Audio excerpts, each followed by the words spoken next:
इस वक्त हमारे साथ हार्दिक पटेल जी जो कि गुजरात कांग्रेस के कार्यकारी अध्यक्ष हैं वो जुड़ गए हैं।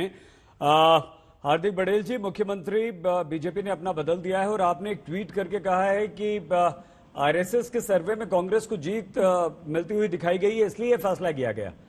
कैसा आपका ये दावा है, क्या दावा कर रहे हैं आप ये? देखिए, सबसे पहले तो गुजरात के एक नागरिक के रूप में नए मुख्यमंत्री को बधाई एवं शुभकामनाएं देता है। सवाल ये है कि पूरे गुजरात के लोग जिस मुख्यमंत्री और जिस सरकार से नाराज थे, उसी सरकार से अपेक्षाएं भी रखती है। नए मुख्यमंत्री से अपेक्षाएं बहुत सारी स्टेट के यहाँ के लोगों को, चाहे वो नौजवान हो, चाहे वो किसान हो, चाहे वो मध्यम वर्गीय परिवार हो, चाहे छोटे व्यापारी हो, सब लोग। लेकिन सवाल ये भी है कि मुख्यमंत्री बदलने का कारण क्या है? अगर वही गुजरात मॉडल जो बेहतरीन चल रहा है, वही गुजरात मॉडल में नौजवानों को रोजगार मिल रहा है, तो मुख्यमंत्री बदलने के पीछे का कारण क्या हो सकता है? तो साथ ही साथ यहाँ पर बहुत सारे सूत्रों के अनुसार आरएसएस और बीजेपी का एक सर्वे भी हुआ था कि क्या विजय रूपाणी के नेतृत्व में चुनाव लड़ेगी तो क्या होगा, जिसका पूरा सर्वे मैंने ट्विटर पे रखा था और कई सारे मीडिया ने इसकी ध्यान में रखते हुए न्यूज भी बनी भी है और कई लोगों ने इस बात को स्वीकारा भी है। मेरा ये बहुत स्पष्ट रूप से मानना है कि गुजरात के लोग बहुत ही अपेक्षाएं सत्ता से रखते थे, जिन अपेक्षाओं पर खरी उतरने का काम मौजूदा सरकार ने नहीं किया। मैंने कल भी कहा कि भाजपा ने सिर्फ मुख्यमंत्री बदला है, लेकिन गुजरात के 6.5 करोड़ लोग अब सत्ता बदलने के मूड में हैं। ठीक है, आपको पटेल जी, आपको ये लगता है कि कहीं ना कहीं बीजेपी ने अपना मुख्यमंत्री बदलकर विधानसभा चुनाव की तैयारियों को और धार दे दी है, तेजी ला दी है और अपने आप को और मजबूत करने की कवायद है? ये आप क्या कर रहे हैं? देखिए, गुजरात में कांग्रेस पार्टी लगातार 16,000 गांवों में जाकर जो भी समस्या लोगों की है, उन समस्याओं को लेकर सत्ता के सामने जन आंदोलन से लेकर विधानसभा में लेकर छोटे छोटे असेंबली लेवल तक हम आंदोलन के जरिए काम करते आए हैं। अभी हमारा संगठन काफी मजबूती रूप से लोगों के बीच पहुंच चुका है, चाहे बूथ की बात हो, चाहे असेंबली लेवल पर सर्वे के आधार पर लोगों को जोड़ने की बात हो, सारी चीजें अभी कांग्रेस पार्टी लगातार कर रही है। कांग्रेस पार्टी का मकसद बहुत ही स्पष्ट है इन सारे कि गांधी की भूमि पे, सरदार की भूमि पे उनके मूल्यों को मजबूत किया जाए, लोगों के दुख और दर्द को बांटा जाए, उनको क्या चिंता है, उनको क्या परेशानी, उस पर काम किया जाए।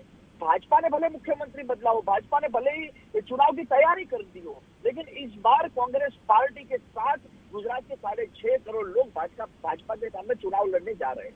हार्दिक जी, आपसे निवेदन है कुछ मिनट अगर आप हमारे साथ बने रहें, क्योंकि डॉक्टर सुधांशु त्रिवेदी जी भी हमारे साथ हैं, अभय जी भी हैं, तो आप ही का सवाल हम सीधे डॉक्टर त्रिवेदी से पूछ लेते हैं। सुधांशु जी, क्या आप इस बात से सहमत हैं कि कोई ऐसा आंतरिक सर्वे हुआ है जिसे हार्दिक जी भले ही आरएसएस का सर्वे कह रहे हैं, जिसमें आप पिछड़ रहे हैं और उसके तहत आपने कदम उठाया है? सर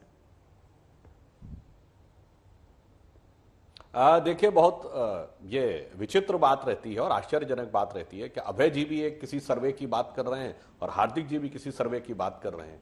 अरे भाई, ये किस प्रकार के गोपनीय सर्वे की आप बात कर रहे हैं जो हम लोगों को नहीं पता और आपको पता है, और आपकी पार्टियों की वह रिपोर्ट और वह कारनामे जो सार्वजनिक हैं उसके ऊपर कोई टिप्पणी नहीं है और यहां काल्पनिक रिपोर्टों के आधार के ऊपर आप विश्लेषण कर रहे हैं। इसलिए मैं एक बार पुनः यह कहना चाहता हूं कि हमारे यहां नेतृत्व का परिवर्तन सहज और स्वाभाविक होता है। एक मैं उदाहरण के साथ कहना चाहता हूं, हम किसी समुदाय वर्ग की बात नहीं करते, जैसा मैं अभी उससे पहले ब्रेक से पहले बोलने का प्रयास कर रहा था।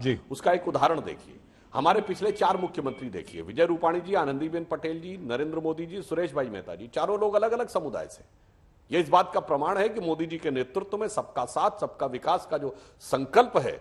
और आपने जो बात कही हार्दिक पटेल जी ने अच्छी बात कही, गांधी जी और सरदार साहब के मूल्यों को आगे बढ़ाना, उन मूल्यों के संवाहक हम बन गए, तभी तो गुजरात की जनता का आशीर्वाद हमारे साथ आया और आज मोदी जी हार्दिक जी, डॉक्टर सुधांशु तो आपके सर्वे को ही, हाँ सर, वही काम जो अधूरे रह गए थे सरदार पटेल जी के, वो पूरे कर रहे हैं। ये कैसा सर्वे है हार्दिक पटेल जी, जो बीजेपी के नेताओं को ही नहीं पता है, बीजेपी को ही नहीं पता है और आपको पता है? गुजरात की सारी बात सुधांशु जी को थोड़ी ना लोग उनके ही नेता बताते रहते होंगे। गुजरात की बात अलग होगी।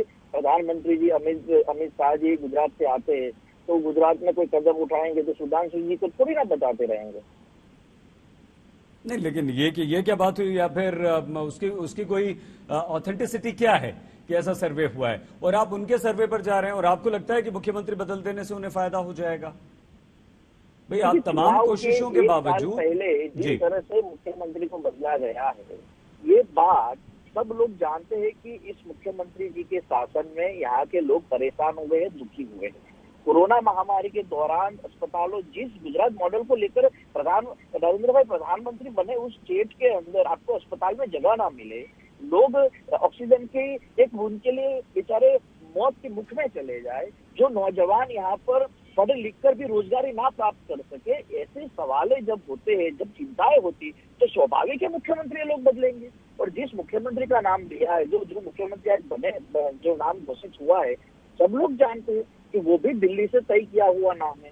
जो खुद के दम पर यहाँ लोगों की सेवा कितनी कर सकेंगे वो तो समय बताएगा।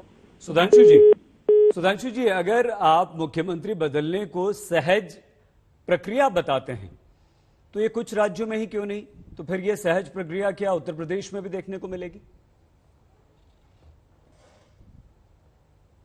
आपने बहुत सही बात कही। जब योगी आदित्यनाथ जी मुख्यमंत्री के रूप में चुने गए थे, तब भी आप लोगों ने यही बोला था ना, अरे ये तो सरप्राइज एलिमेंट है। हम और बड़े नेताओं के बारे में, सीनियर नेताओं के बारे में, उत्तर प्रदेश के स्थापित विधायकों के बारे में, कई लोगों के बारे में विचार कर रहे थे, परंतु वहां भी एक युवा चेहरे के रूप में योगी जी को चुना था। तो जो आपने बात कही, उसी प्रक्रिया, उसी व्यवस्था के तहत योगी जी का भी चुनाव हुआ था।